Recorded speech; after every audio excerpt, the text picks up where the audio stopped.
नमस्कार दोस्तों, कालजयी कृतिया में आप सभी का स्वागत है। प्रस्तुत है कलम के सिपाही मुंशी प्रेमचंद द्वारा रचित कहानी आहुति। कहानी की पृष्ठभूमि में स्वाधीनता पूर्व भारत का चित्रण है। यह कहानी है कॉलेज में पढ़ने वाले 3 दोस्तों आनंद, रूपमणि व विशंभर की। उनके जीवन में अचानक नया मोड़ तब आ जाता है जब विशंभर पढ़ाई छोड़ स्वाधीनता आंदोलन में सक्रिय रूप से भाग लेने का फैसला लेता है। कहानी तीनों दोस्तों के बदलते रिश्तों व विचारधारा की टकराहट को बड़ी ही खूबसूरती से बयां करती है। आइए सुनते हैं। आनंद ने गद्देदार कुर्सी पर बैठकर सिगार जलाते हुए कहा, आज विशंभर ने कैसी हिमाकत की। इम्तहान करीब है और आप आज वॉलेंटियर बन बैठे। कहीं पकड़े गए तो इम्तहान से हाथ धोएंगे। मेरा तो ख्याल है कि वजीफ़ा भी बंद हो जाएगा। सामने दूसरे बेंच पर रूपमणि बैठी एक अखबार पढ़ रही थी। उसकी आंखें अखबार की तरफ थीं, पर कान आनंद की तरफ लगे हुए थे। बोली, यह तो बुरा हुआ, तुमने समझाया नहीं। आनंद ने मुंह बनाकर कहा, जब कोई अपने को दूसरा गांधी समझने लगे तो उसे समझाना मुश्किल हो जाता है। वह उल्टे मुझे समझाने लगता है। रूपमणि ने अखबार को समेटकर बालों को संभालते हुए कहा, तुमने मुझे भी नहीं बताया, शायद मैं उसे रोक सकती। आनंद ने कुछ चढ़कर कहा, तो अभी क्या हुआ, अभी तो शायद कांग्रेस ऑफिस ही में हो, जाकर रोक लो। आनंद और विशंभर दोनों ही यूनिवर्सिटी के विद्यार्थी थे। आनंद के हिस्से में लक्ष्मी भी पड़ी थी, सरस्वती भी। विशंभर 40 तकदीर लेकर आया था। प्रोफेसरों ने दया करके एक छोटा सा वजीफ़ा दे दिया था, बस यही उसकी जीविका थी। रूपमणि भी साल भर पहले उन्हीं की समकक्ष थी, पर इस साल उसने कॉलेज छोड़ दिया था। स्वास्थ्य कुछ बिगड़ गया था। दोनों युवक कभी कभी उससे मिलने आते रहते थे। आनंद आता था उसका हृदय लेने के लिए, विशंभर आता था यूं ही। जी पढ़ने में न लगता या घबराता तो उसके पास आ बैठता था। शायद उससे अपनी विपत्ति कथा कहकर उसका चित्त कुछ शांत हो जाता था। आनंद के सामने कुछ बोलने की उसकी हिम्मत न पड़ती थी। आनंद के पास उसके लिए सहानुभूति का एक शब्द भी न था। वह उसे फटकारता था, जलील करता था और बेवकूफ़ बनाता था। विशंभर में उसे बहस करने की सामर्थ्य न थी। सूर्य के सामने दीपक की हस्ती ही क्या। आनंद का उस पर मानसिक आधिपत्य था। जीवन में पहली बार उसने उस आधिपत्य को अस्वीकार किया था और उसी की शिकायत लेकर आनंद रूपमणि के पास आया था। महीनों विशंभर ने आनंद के तर्क पर अपने भीतर के आग्रह को ढाला, पर तर्क से परास्त होकर भी उसका हृदय विद्रोह करता रहा। बेशक उसका यह साल खराब हो जाएगा, संभव है छात्र जीवन का ही अंत हो जाए, फिर इन 14-15 वर्षों की मेहनत पर पानी फिर जाएगा। न खुदा ही मिलेगा, न सनम का विशाल ही नसीब होगा। आग में कूदने से क्या फ़ायदा, यूनिवर्सिटी में रहकर भी तो बहुत कुछ देश का काम किया जा सकता है। आनंद महीने में कुछ न कुछ चंदा जमा कर देता है, दूसरे छात्रों से स्वदेशी की प्रतिज्ञा करा ही लेता है। विशंभर को भी आनंद ने यही सलाह दी। इस तर्क से उसकी बुद्धि को तो जीत लिया, पर उसके मन को न जीत सका। आज जब आनंद कॉलेज गया तो विशंभर ने स्वराज्य भवन की राह ली। आनंद कॉलेज से लौटा तो उसे अपनी मेज पर विशंभर का पत्र मिला। लिखा था, प्रिय आनंद, मैं जानता हूँ कि मैं जो कुछ करने जा रहा हूँ वह मेरे लिए हितकर नहीं है, पर न जाने कौन सी शक्ति मुझे खींचे लिए जा रही है। मैं जाना नहीं चाहता पर जाता हूँ, उसी तरह जैसे आदमी मरना नहीं चाहता पर मरता है, रोना नहीं चाहता पर रोता है। जब सभी लोग जिन पर हमारी भक्ति है ओखली में अपना सिर डाल चुके थे, तो मेरे लिए भी अब कोई दूसरा मार्ग नहीं है। मैं अब और अपनी आत्मा को धोखा नहीं दे सकता। यह इज्जत का सवाल है और इज्जत किसी तरह का समझौता नहीं कर सकती। तुम्हारा विशंभर। खत पढ़कर आनंद के जी में आया कि विशंभर को समझाकर लौट आए, पर उसकी हिम्मत पर गुस्सा आया और उसी तैश में वह रूपमणि के पास जा पहुंचा। अगर रूपमणी उसकी खुशामद करके कहती जाकर उसे लौटा लाओ तो शायद वह चला जाता, पर उसका यह कहना कि मैं उसे रोक लेती उसके लिए असह्य था। उसके जवाब में रोष था, रुखाई थी और शायद कुछ हसद भी था। रूपमणी ने गर्व से उसकी ओर देखा और बोली, अच्छी बात है, मैं जाती हूँ। एक क्षण के बाद उसने डरते डरते पूछा, तुम क्यों नहीं चलते? फिर वही गलती। अगर रूपमणी उसकी खुशामद करके कहती तो आनंद जरूर उसके साथ चला जाता, पर उसके प्रश्न में तो पहले ही यह भाव छिपा था कि आनंद जाना नहीं चाहता। अभिमानी आनंद इस तरह नहीं जा सकता। उसने उदासीन भाव से कहा, मेरा जाना व्यर्थ है, तुम्हारी बातों का ज़्यादा असर होगा। मेरी मेज पर यह खत छोड़ गया था। जब वह आत्मा और कर्तव्य और आदर्श की बड़ी बड़ी बातें सोच रहा है और अपने को भी कोई ऊंचे दर्जे का आदमी समझ रहा है तो मेरा उस पर कोई असर न होगा। उसने जेब से पत्र निकालकर रूपमणी के सामने रख दिया। इन शब्दों में जो संकेत और व्यंग्य था, उसने एक क्षण तक रूपमणी को उसकी तरफ देखने न दिया। आनंद के इस निर्दय प्रहार ने उसे आहत सा कर दिया था, पर एक ही क्षण में विद्रोह की एक चिंगारी सी उसके अंदर जा घुसी। उसने स्वच्छंद भाव से पत्र को लेकर पढ़ा सिर्फ आनंद के प्रहार का जवाब देने के लिए, पर पढ़ते पढ़ते उसका चेहरा तेज से कठोर हो गया, गर्दन तन गई, आंखों में उत्सर्ग की लाली छा गई। उसने मेज पर पत्र रखकर कहा, नहीं, अब मेरा जाना भी व्यर्थ है। आनंद ने अपनी विजय पर फूल कर कहा, मैंने तो तुमसे पहले ही कह दिया। इस वक्त उसके सिर पर भूत सवार है, उस पर किसी के समझाने का असर न होगा।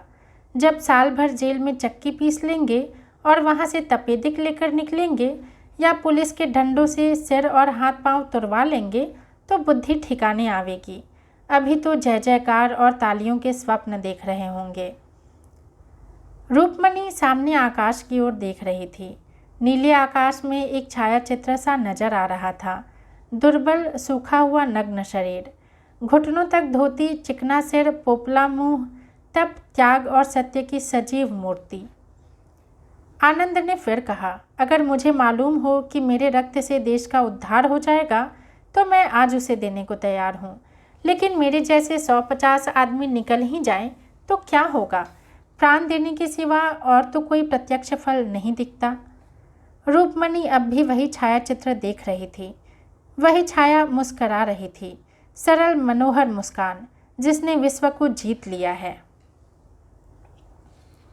आनंद फिर बोला, जिन महाशयों को परीक्षा का भूत सताया करता है उन्हें देश का उद्धार करने की सोचती है।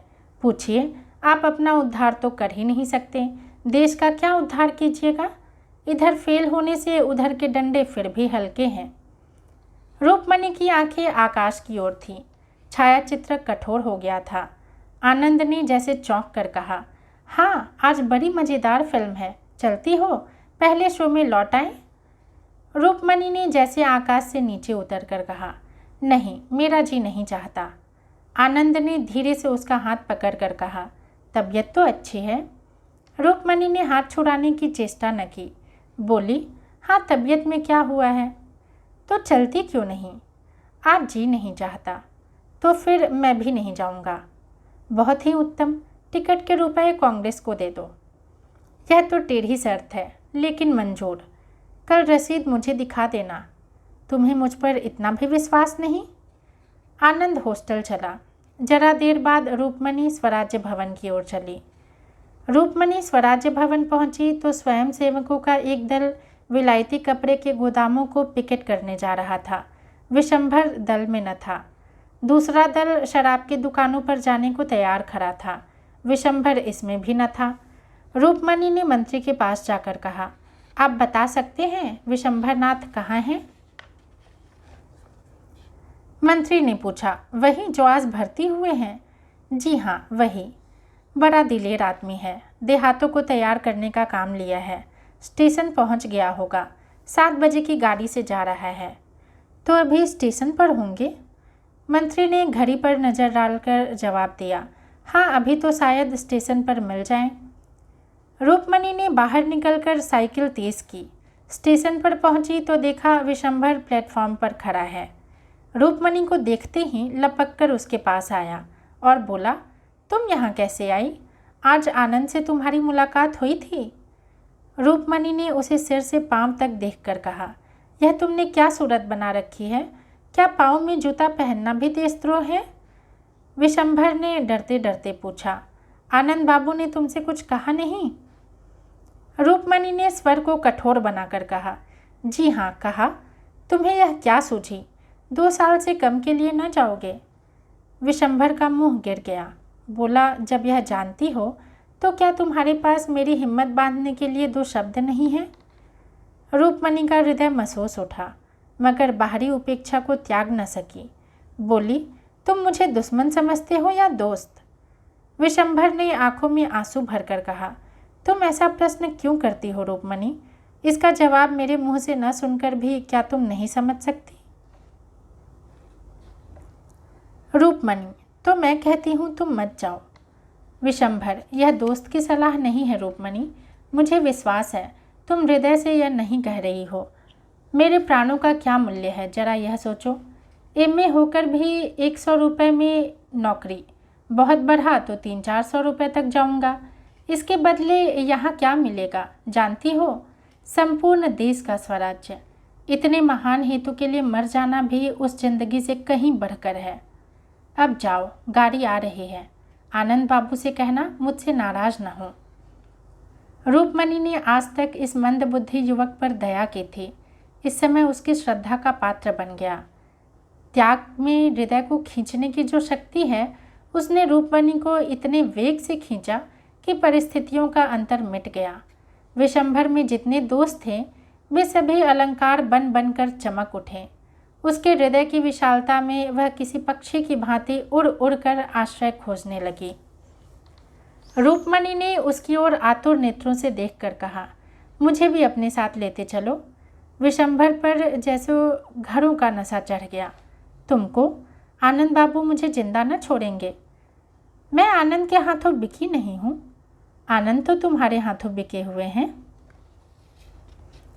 रूपमणि ने विद्रोह भरी आंखों से उसकी ओर देखा, पर कुछ बोली नहीं। परिस्थितियां उसे इस समय बाधाओं सी मालूम हो रही थीं। वह भी विशंभर की भांति स्वच्छंद क्यों न हुई?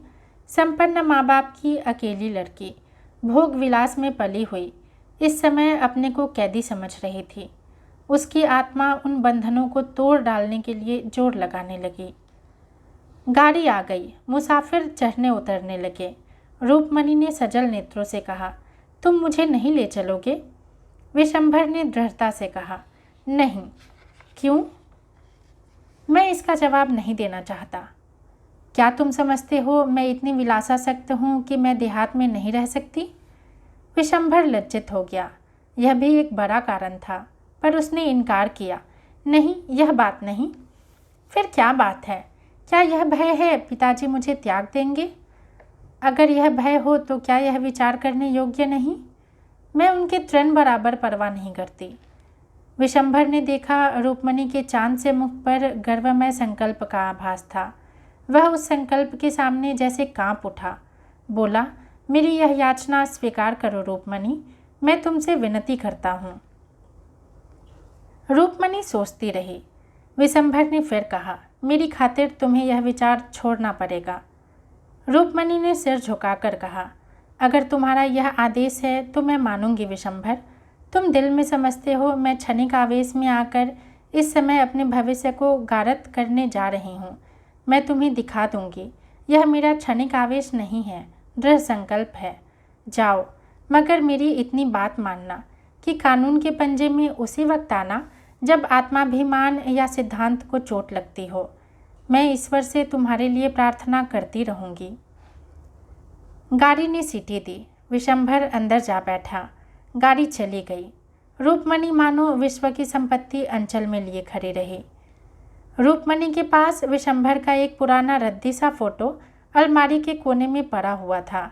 आज स्टेशन से आकर उसने उसे निकाला और उसे एक मखमली फ्रेम में लगाकर मेज पर रख दिया।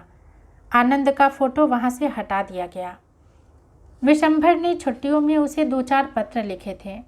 रूपमणि ने उन्हें पढ़कर एक किनारे डाल दिए थे। आज उसने उन पत्रों को निकाला और उन्हें दोबारा पढ़ा। उन पत्रों में आज कितना रस था। वह बड़ी हिफाजत से राइटिंग बॉक्स में बंद कर दिए गए। दूसरे दिन समाचार पत्र आया तो रूपमणि उस पर टूट पड़ी। विशंभर का नाम देखकर वह गर्व से फूल उठी। दिन में एक बार स्वराज्य भवन जाना उसका नियम हो गया। जलसों में भी बराबर शरीक होती। विलास की चीज़ें एक एक करके सब फेंक दी गई। रेशमी साड़ियों की जगह गाढ़ी की साड़ियाँ आई। चरखा भी आया। वह घंटों बैठी सूत काता करती। उसका सूत दिन दिन बारीक होता जाता था। इसी सूत से वह विशंभर के कुर्ते बनवाएगी। इन दिनों परीक्षा की तैयारियां थीं। आनंद को सिर उठाने की फुर्सत न मिलती। दो एक बार वह रूपमणि के पास आया, पर ज़्यादा देर बैठा नहीं। शायद रूपमणि की शिथिलता ने उसे ज़्यादा बैठने ही न दिया। 1 महीना बीत गया। एक दिन शाम को आनंद आया। रूपमणि स्वराज्य भवन जाने को तैयार थी। आनंद ने भवें सिकोड़ कर कहा, तुमसे तो अब बातें भी मुश्किल हैं। रूपमणि ने कुर्सी पर बैठकर कहा, तुम्हें भी तो किताबों से छुट्टी नहीं मिलती। आज की कुछ ताज़ी खबर नहीं मिली। स्वराज्य भवन में रोज रोज का हाल मालूम हो जाता है। आनंद ने दार्शनिक उदासीनता से कहा, विशंभर ने तो सुना देहातों में खूब शोरगुल मचा रखा है। जो काम उसके लायक था वह मिल गया। यहाँ उसकी जबान बंद रहती थी। वहाँ देहातियों में खूब गरजता होगा, मगर आदमी दिलेर है। रूपमणि ने उसकी ओर ऐसी आंखों से देखा जो कह रही थी, तुम्हारे लिए यह चर्चा अनाधिकार चेष्टा है, और बोली, आदमी में अगर यह गुण है तो फिर उसके सारे अवगुण मिट जाते हैं। तुम्हें कांग्रेस बुलेटिन पढ़ने की क्यों फुर्सत मिलती होगी। विशंभर ने देहातों में ऐसी जागृति फैला दी है कि विलायती का एक भी सूत नहीं बिकने पाता और न नशे की दुकानों पर कोई जाता है। और मज़ा यह है कि पिकेटिंग करने की ज़रूरत नहीं पड़ती। अब तो पंचायतें खोल रहे हैं। आनंद ने उपेक्षा भाव से कहा, तो समझ लो अब उनके चलने के भी दिन आ गए। रूपमणि ने जोश से कहा, इतना करके जाना बहुत सस्ता नहीं है। कल तो किसानों का एक बहुत बड़ा जलसा होने वाला था। पूरे परगने के लोग जमा हुए होंगे। सुना है आजकल देहातों से कोई मुकदमा ही नहीं आता। वकीलों की नानी मरी जा रही है। आनंद ने कड़वेपन से कहा, यही तो स्वराज्य का मजा है कि जमींदार, वकील और व्यापारी सब मरे, बस केवल मजदूर और किसान रह जाएं। रूपमणि ने समझ लिया आज आनंद तुल कर आया है। उसने भी जैसे आस्तीन चढ़ाते हुए कहा, तो तुम क्या चाहते हो कि जमींदार और वकील और व्यापारी गरीबों को चूस चूस कर मोटे होते जाएं, और जिन सामाजिक व्यवस्थाओं में ऐसा महान अन्याय हो रहा है उनके खिलाफ जबान तक न खोली जाए। तुम तो समाजशास्त्र के पंडित हो। क्या किसी अर्थ में यह व्यवस्था आदर्श कही जा सकती है? सभ्यता के 3 मुख्य सिद्धांतों का ऐसी दशा में किसी न्यूनतम मात्रा में भी व्यवहार हो सकता है? आनंद ने गर्म होकर कहा, शिक्षा और संपत्ति का प्रभुत्व हमेशा रहा है और हमेशा रहेगा। हाँ, उसका रूप भले ही बदल जाए। रूपमणि ने आवेश में कहा, अगर स्वराज्य आने पर भी संपत्ति का यही प्रभुत्व रहे और पढ़ा लिखा समाज यूं ही स्वार्थांध बना रहे, तो मैं कहूँगी ऐसे स्वराज्य का न आना ही अच्छा। अंग्रेजी महाजनों की धन लोलुपता और शिक्षितों का स्वहित ही आज हमें पीछे डाल रहा है। जिन बुराइयों को दूर करने के लिए आज हम प्राणों की हथेली पर लिए चल रहे हैं, उन्हीं बुराइयों को क्या प्रजा इसलिए सिर चढ़ाएगी कि वे विदेशी नहीं स्वदेशी हैं? कम से कम मेरे लिए तो स्वराज्य का यह अर्थ नहीं है कि जॉन की जगह गोविंद बैठ जाएं। मैं समाज की ऐसी व्यवस्था देखना चाहती हूँ जहाँ कम से कम विषमता को आश्रय न मिल सके। आनंद, यह तुम्हारी निज की कल्पना होगी। रूपमणि, तुमने अभी इस आंदोलन का साहित्य पढ़ा ही नहीं। आनंद, न पढ़ा है न पढ़ना चाहता हूँ। रूपमणि, इससे राष्ट्र की कोई बहुत बड़ी हानि न होगी। आनंद, तुम तो जैसे कह वह रही ही नहीं, बिल्कुल काया पलट हो गई। सहसा डाकिये ने कांग्रेस बुलेटिन लाकर मेज पर रख दिया। रूपमणि ने अधीर होकर उसे खोला। पहले शीर्षक पर नज़र पड़ते ही उसकी आंखों में जैसे नशा छा गया। अज्ञात रूप से गर्दन तन गई और चेहरा एक अलौकिक तेज से दमक उठा। उसने आवेश में खड़ी होकर कहा। विशंभर पकड़ लिए गए और 2 साल की सजा हो गई। आनंद ने विरक्त मन से पूछा, किस मामले में सजा हुई?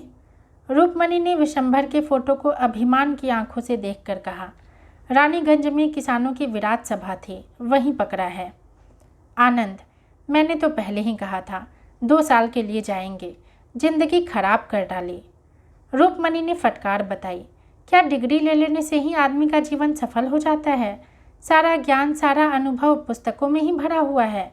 मैं समझती हूँ संसार और मानवीय चरित्र का जितना अनुभव विशंभर को 2 सालों में हो जाएगा, उतना दर्शन और कानून की पोथियों से तुम्हें 200 वर्षों में भी न होगा।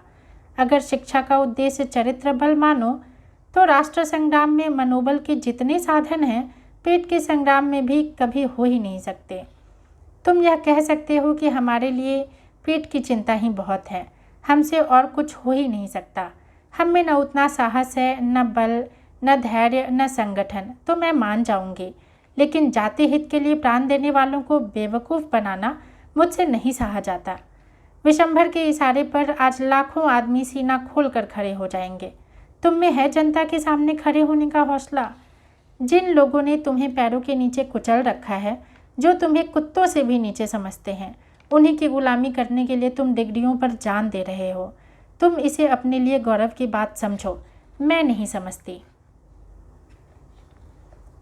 आनंद तिलमिला उठा, बोला, तुम तो पक्की क्रांतिकारिणी हो गई हो इस वक्त।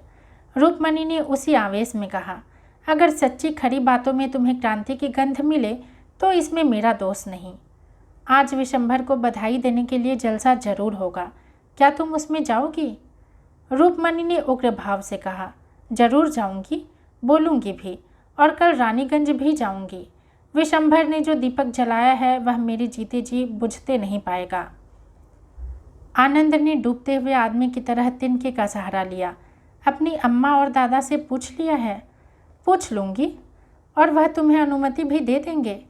सिद्धांत के विषय में अपनी आत्मा का आदेश सर्वोपरि होता है। अच्छा, यह नई बात मालूम हुई। यह कहता हुआ आनंद खड़ा हुआ और बिना हाथ मिलाए कमरे के बाहर चला गया। इसके पैर इस तरह लड़खड़ा रहे थे कि अब गिरा तब गिरा। धन्यवाद।